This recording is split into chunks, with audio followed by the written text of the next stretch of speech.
Your Ring Alarm outdoor contact sensor can be used on a variety of doors, windows, and gates outside your home. To help prevent false alarms, we're going to review the settings and options for this sensor and help you make the right choices. The outdoor contact sensor can be used to send alerts only, or it can trigger your Ring alarm and sound the siren.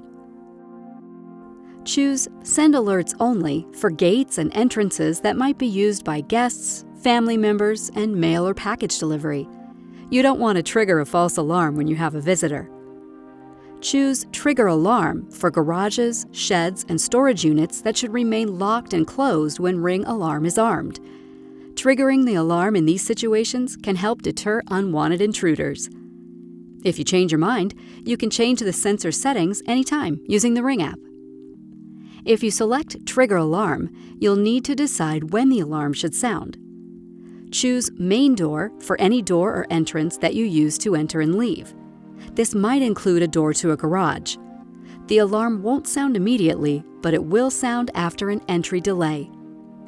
With Main Door, you can set a customizable exit delay that gives you time to leave after you arm your Ring alarm. The customizable entry delay gives you time to disarm the system if you open the door when Ring alarm is armed. Choose the secondary door or window options if you want to sound the siren immediately when Ring alarm is armed. Why are these settings so important? The Main Door setting allows you to customize your entry and exit delays. You can reduce the chance of false alarms by using the right alert and alarm settings and customizing entry and exit delays to give you enough time to come and go.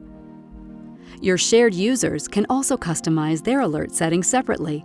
If one of your users doesn't need alerts, they can turn them off in their own Ring app, and it won't impact your alert settings. To learn more about outdoor contact sensor settings and entry and exit delays, visit ring.com/help.